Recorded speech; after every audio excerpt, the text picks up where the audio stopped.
aux esprits intrépides qui osent remettre en question, aux chercheurs qui trouvent le réconfort non pas dans les déclarations mais dans une enquête persistante et à tous ceux qui comprennent que les plus grandes révélations se trouvent souvent cachées dans l'ombre des récits acceptés. Mais this work serves à testament to the enduring power of reason and the profound beauty of unveiling the suppressed. Ce livre se lance dans un voyage dans les coins obscurcis de l'histoire et de la philosophie chrétienne, une entreprise stimulée par une curiosité insatiable sur les récits qui ont été jugés trop radicaux, trop peu orthodoxes, finalement, trop dangereux pour être inclus dans le canon accepté de l'écriture. Nous visons à éclairer le paysage intellectuel du christianisme primitif en examinant certains évangiles, perdus, ou apocryphes, à travers une lentille philosophique unique, celle de Baruch Spinoza. Son rationalisme rigoureux et sa conception controversée de Dieu en tant que nature, Deus Sive Natura, offrent une méthodologie puissante pour réévaluer ces textes supprimés, non pas comme de simples curiosités ou des notes de bas de page historiques, mais comme des expressions vitales de la pensée chrétienne précoce qui remettent en question les orthodoxies établies. Le public cible de cette exploration comprend des individus intellectuellement curieux qui possèdent une formation ou un intérêt profond dans la philosophie, la théologie, la religion comparative et les études historiques. Cela comprend les étudiants et les universitaires dans ces domaines, ainsi que des universitaires et des lecteurs indépendants attirés par des débats historiques et philosophiques complexes. Nous prévoyons un public qui est souvent sceptique quant aux dogmes, appréciant des approche analytique rigoureuse et ouverte pour réévaluer les récits religieux établis. Ceux qui sont attirés par des sujets qui remettent en question la sagesse conventionnelle et explorent les intersections complexes de l'histoire, de la philosophie et de la spiritualité trouveront ici une résonance. A writing style endeavor to be academic yet accessible, employing clear logical argumentation while avoiding overly ésotérique jargon. Le ton vise à faire autorité et engageant, traitant le sujet avec une gravité intellectuelle tout en restant invitant à ceux qui peuvent ne pas posséder une formation académique spécialisée. Par exemple, lorsque nous discutons du concept de Dieu ou de la nature de Spinoza, nous allons tirer des parallèles à la compréhension scientifique moderne de l'univers pour combler des idées philosophiques complexes à des concepts familiers. Même, lors de l'examen de la suppression des évangiles, nous ferons référence aux parallèles historiques dans la censure ou au contrôle des informations dans d'autres contextes pour fournir des exemples relatables aux lecteurs. Ce travail est une invitation à repenser les fondements du discours religieux et à apprécier le pouvoir durable de la pensée critique en comprenant notre passé et en façonnant notre avenir. The History of Religious Thought is not a monolithic edifice, rather, it is a landscape shaped by conquest, consensus, and, crucially, by exclusion. Dans le terrain fertile du christianisme primitif, une tapisserie vibrante de croyances et de récits à prospérer, dont beaucoup offraient des perspectives sur le divin, l'humain et le cosmos qui divergeaient considérablement de ce qui allait éventuellement devenir le consensus orthodoxe. Les évangiles qui ont finalement été exclus du canon du Nouveau Testament, souvent étiquetés apocryphes ou gnostiques, ne représentent pas seulement des récits alternatifs, mais des systèmes théologiques entiers et des chemins spirituels qui offraient une compréhension distincte de Jésus-Christ et de son message. Leur marginalisation, et dans de nombreux cas, la suppression délibérée, a profondément façonné la trajectoire ultérieure de la pensée religieuse et philosophique occidentale. This book seeks to excavate this suppressed narrative and to re-examine them through the incisive philosophical framework of Baruch Spinoza. Une figure d'immense courage intellectuel et de l'indépendance radicale, l'approche rationaliste de Spinoza envers les Écritures et son identification panthéiste de Dieu avec la nature, Deus Sive Natura, fournissent une lentille inégalée à travers laquelle comprendre le théological and philosophical underpinning of this lost gospel. À la critique de Spinoza sur les divinités anthropomorphes, son accent sur la raison de la voie de la compréhension du divin, et de son analyse textuelle méticuleuse des textes religieux, comme articulé dans son traité théologique politique, offre une puissante boîte à outils méthodologiques pour s'engager avec des traditions en dehors du canon établi. Nous explorerons comment sa philosophie pourrait éclairer les secrets interdits contenus dans des textes tels que l'Évangile de Thomas, l'Évangile de Marie-Madeleine et d'autres, révélant des interprétations alternatives de la Christologie, des impératifs éthiques et la nature même de la divine Notre exploration se plongera dans les processus historiques de la canonisation, disséquant les motivations, à la fois théologiques et politiques, qui ont conduit à l'exclusion de ces textes. We will examine the mechanism of censorship and the enduring impact of this suppression on the development of canonical faith. En fin de compte, ce livre soutient qu'en s'engageant avec les évangiles perdus à travers l'anti-spinoziste, nous pouvons non seulement gagner une plus riche appréciation de la diversité chrétienne précoce, mais aussi favoriser une compréhension plus critique et nuancée de la vérité religieuse elle-même. Nous invitons le lecteur à se joindre à nous dans cette exploration savante, à combler l'écart entre les hétérodoxies anciennes et la recherche philosophique moderne, et ce faisant, pour reconsidérer le pouvoir durable des connaissances supprimées. 1. The Philosophic Lance, Spinoza and the Unseen Gospel. Baruch Spinoza est un titan du rationalisme du XVIIe siècle, un philosophe dont l'engagement inébranlable envers le pouvoir de la raison humaine a forgé un système de pensée aussi profond que radical. Son parcours intellectuel, marqué par l'excommunication de sa propre communauté juive à Amsterdam et des décennies de solitude savante, en dit long sur son dévouement à une poursuite sans phare de vérité, indépendamment des conséquences sociétales ou religieuses. C'est cette rigueur même, cette insistance sur la dissection de la réalité à travers la lentille nette de la logique et l'inférence démontrable, qui fait de Spinoza un guide indispensable pour notre exploration des phénomènes religieux, en particulier les textes qui se trouvent au-delà des limites acceptées de l'écriture. Sa philosophie, souvent décrite comme panthéiste, pose un univers où Dieu et la nature ne sont pas simplement liés mais sont, en fait, les mêmes. Cette conception, Deus sive natura, Dieu ou la nature, réoriente le fondament notre compréhension du divin, l'éloignant de l'image d'un créateur transcendant et intervenant et vers une réalité immanente et globale. L'approche de Spinoza envers les Écritures, notamment articulée dans son traité théologique politique, a été révolutionnaire pour son époque et reste remarquablement pertinente aujourd'hui. Il a abordé la Bible non pas comme une révélation directe des commandes divines, mais comme un document historique, un produit d'auteurs humains dans des contextes historiques et culturels spécifiques. 10 Meant applying the same critical methods of historical and literary analysis to the scripture are one.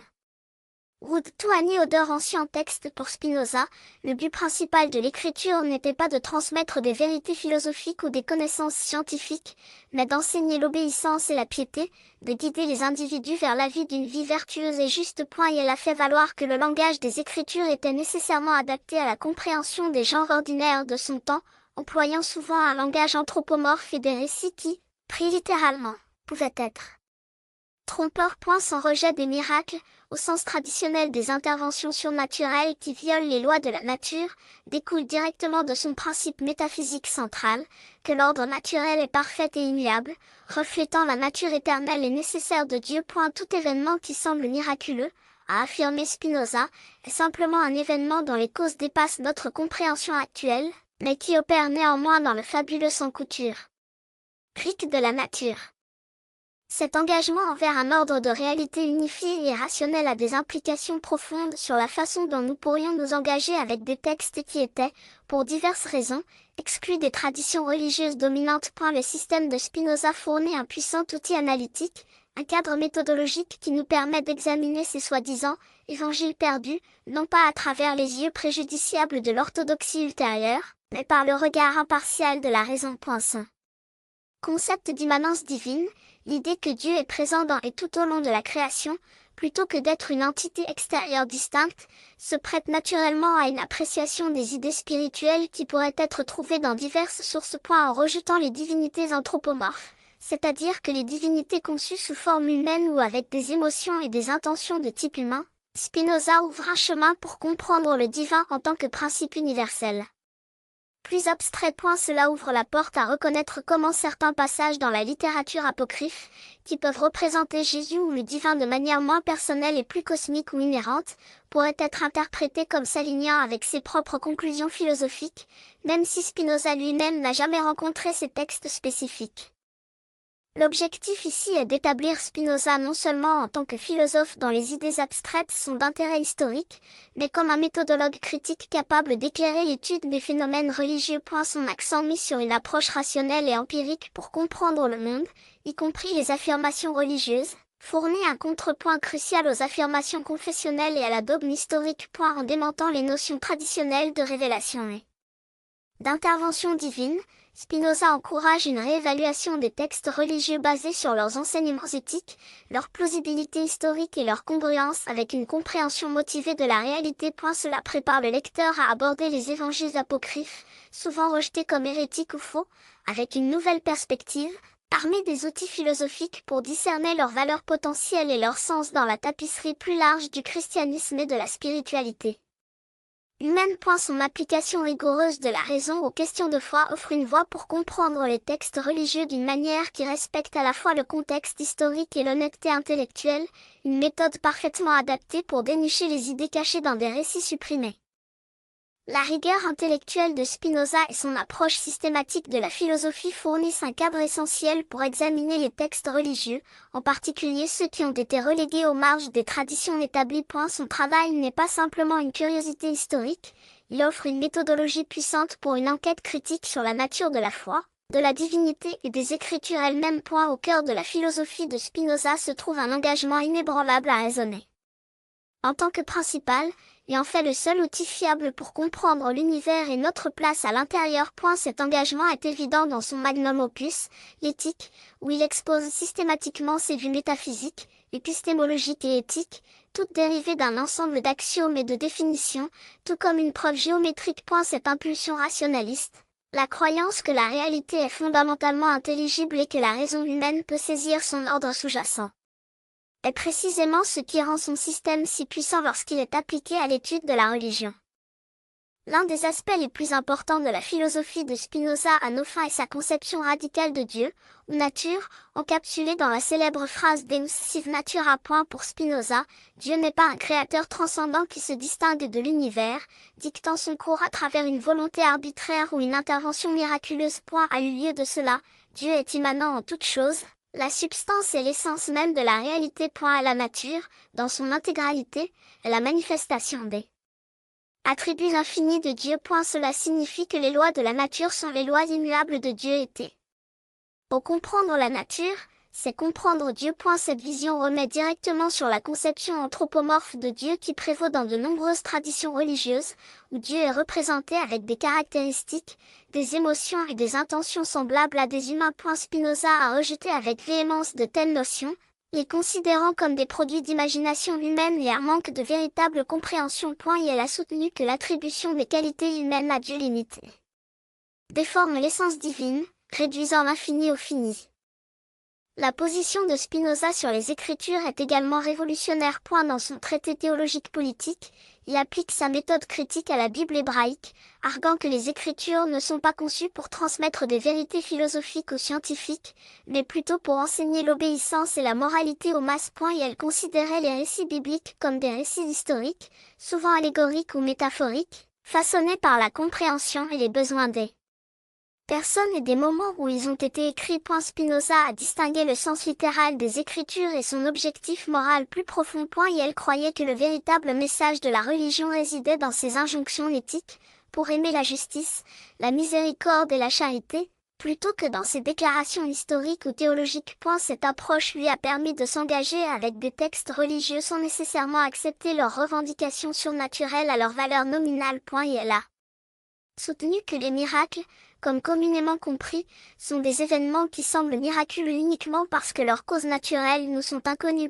Pour Spinoza, l'univers fonctionne en fonction des lois naturelles parfaites et inaltérables, qui ne sont rien de moins que l'expression de la nature éternelle de Dieu. Ce cadre rationaliste, en mettant l'accent sur l'immanence divine, son rejet de l'anthropomorphisme et son approche critique de l'écriture, fournit une lentille analytique unique à travers laquelle examiner les textes qui se trouvent en dehors du canon orthodoxe. Les évangiles apocryphes ou perdus, souvent rejetés ou condamnés par les premières autorités de l'Église, présentent des récits alternatifs et des perspectives théologiques qui divergent du consensus orthodoxe en développement. À la philosophie de Spinoza offre un outil précieux pour s'engager avec ces textes à leurs propres termes, exempts des présupposés et des préjugés qui ont conduit à leur suppression. En appliquant sa méthode, nous pouvons explorer comment ces récits supprimés pourraient offrir des informations sur la compréhension chrétienne précoce de la divinité qui sont plus alignées sur les propres conclusions philosophiques de Spinoza. Par exemple, si ces textes dépeignent Jésus comme un révélateur de la sagesse divine inhérente à la nature, ou s'ils mettent l'accent sur une transformation spirituelle intérieure plutôt que le salut à travers un événement divin unique et historique, ces aspects pourraient être interprétés à travers la lentille rationaliste de Spinoza comme reflétant un objectif plus immanent et moins anthropomorphique de la divine. Le rejet des miracles par Spinoza est particulièrement pertinent ici. Le récit chrétien orthodoxe regorge d'événements miraculeux, de la naissance vierge et de la résurrection à de nombreuses guérisons et exorcismes. Spinoza considérerait probablement ces récits non pas comme des violations de la loi naturelle, mais comme des expressions de croyances profondément détenues et des représentations métaphoriques des vérités spirituelles. Lors de l'examen des évangiles perdus, nous pouvons demander comment ils présentent le divin, l'humain et la relation entre eux. Sont-ils s'appuyer sur les affirmations surnaturelles, ou se concentrent-ils sur les enseignements éthiques, l'expérience intérieure du discipulat ou une compréhension plus philosophique du rôle de Jésus? L'approche de Spinoza nous encourage à rechercher les messages éthiques et existentiels sous-jacents, les séparant des accessoires surnaturels qui peuvent avoir été ajoutés ou soulignés pour s'adapter à des agendas théologiques particuliers. De plus, l'insistance de Spinoza sur l'unité de Dieu et de la nature signifie qu'il verrait probablement le divin non pas comme quelque chose de séparé du monde, mais comme l'essence même. Cette perspective peut nous aider à apprécier les passages dans les évangiles perdus que Mig. H.T. décrit un Christ plus cosmique, une présence universelle ou un chemin vers l'illumination qui est intrinsèquement lié au monde naturel. Et sa critique de l'autorité religieuse et son plaidoyer pour la liberté de penser sont également cruciaux. Spinoza a connu de première main la persécution et la suppression des idées qui ont contesté le dogme religieux établi. Et sa philosophie, par conséquent, fournit non seulement un outil analytique, mais aussi un précédent philosophique pour s'engager avec des textes religieux supprimés ou marginalisés. Et elle nous encourage à examiner pourquoi certains textes ont été jugés hérétiques et supprimés, et à les évaluer sur leur propre mérite, en utilisant la raison comme guide.